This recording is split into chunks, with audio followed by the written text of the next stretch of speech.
All right, Jake Paul knocks out, or stops, I should say, Ryan Bourland in a round.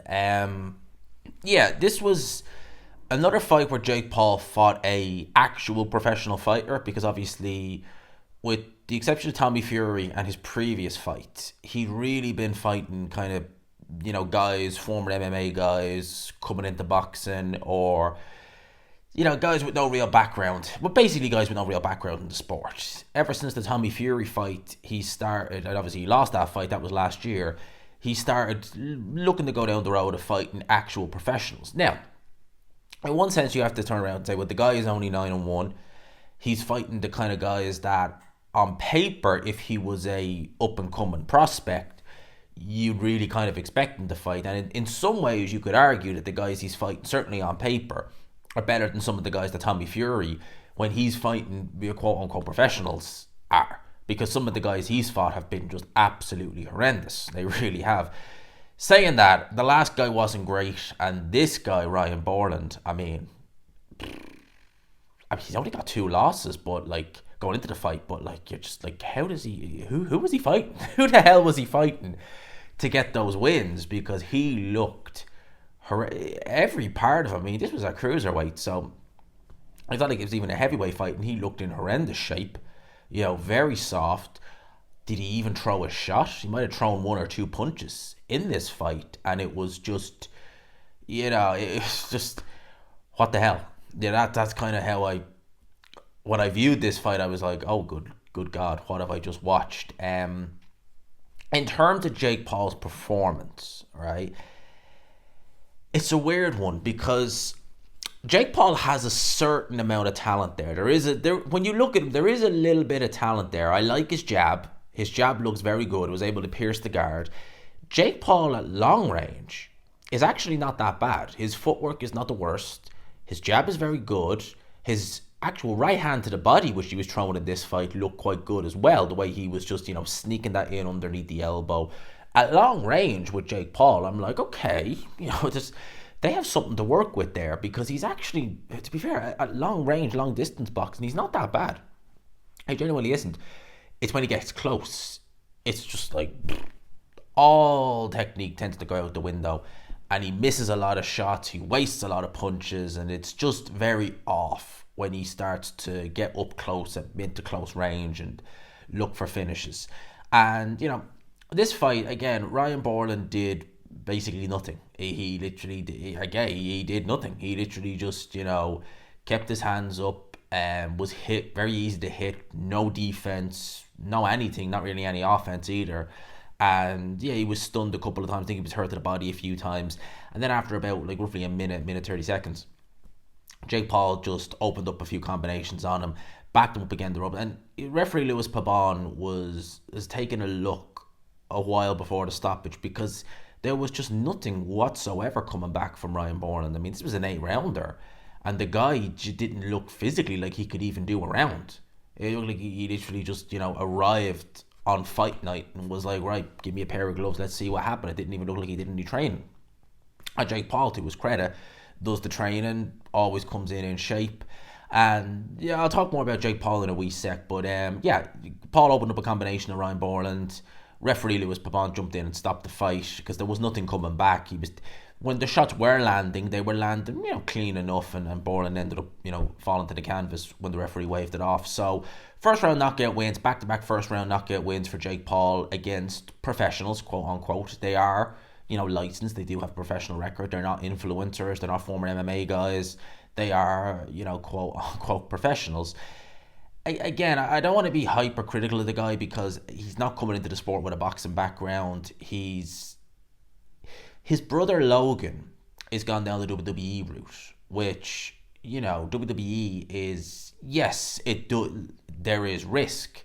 And I think, one of his matches, didn't he save a guy from really having a serious injury? Because in WWE, yes, it's choreographed, yes, it's scripted, but at the end of the day, if it goes wrong, you're going to hurt yourself. But nevertheless, you're not having a real fight. Whereas Jake is going in there to box. He's having, on paper, a real fight. He's fighting guys who, I don't know, are they turning up just for a payday? are they turning up to just to lie down? Because it looked that way with this guy. This guy just had no ambition whatsoever. It looked like he was just happy to be there and get paid and go home. And, you know, he just came in, as I said, you know, off a night shift, working, you know, down the docks. And that's kind of how it looked to me. But with Jake Paul, he doesn't need boxing. He's sticking around in it. And again, you know, boxing is a sport which, you know, it's easy to say, you don't play. You know, I mean, the punches are real. They don't tickle. It can be... Even the training is not easy.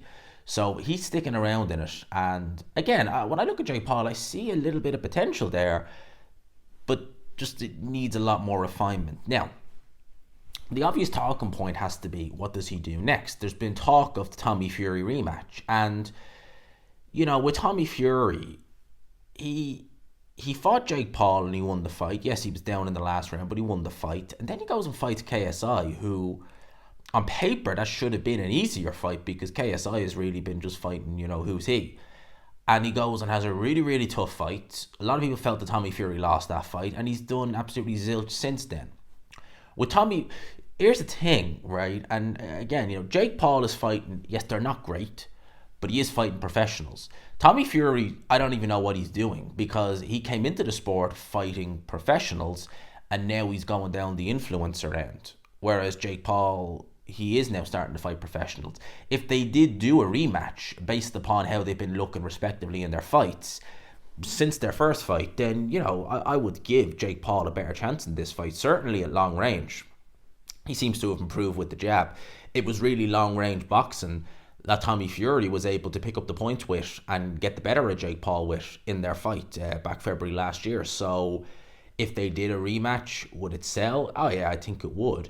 Would I think the result would go any different? I mean, possibly. I mean, Tommy Fury went from the Jake Paul fight, and you got to bear in mind, like, Tommy Fury, I think, knows himself that in the professional Queensberry game against, you know, even domestic level, English level fighters, he is really, really going to struggle.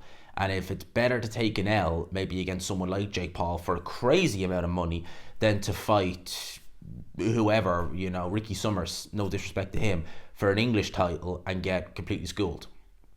I think that's genuinely what Team Fury are looking at, because Tommy Fury, stemming back from even his first professional fight, which I believe was on the undercard of Josh Warrington versus Carl Frampton, correct me if I'm wrong, and I think that was his first pro fight, he didn't look like anything to really write home about, and I've not seen any improvements. I've not seen really anything from Tommy Fury. And again, I think he knows himself deep down that, yeah, that this influencer game is where I'm going to make the most money. It's probably where I'm going to do the biggest numbers. And if I go and, again, say fight a Ricky Summers for an English title at light heavyweight, or, you know, fight a cruiserweight for an English title, probably not going to go well.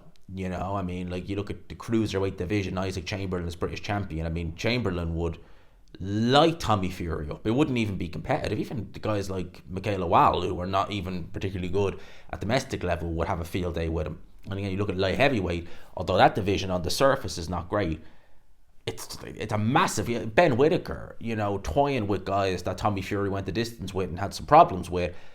I think the Jake Paul fight for him is just, you know, why not? You know, what else is he doing? There's not even any talk of him fighting on the horizon. You know, Tyson Fury is fighting in May.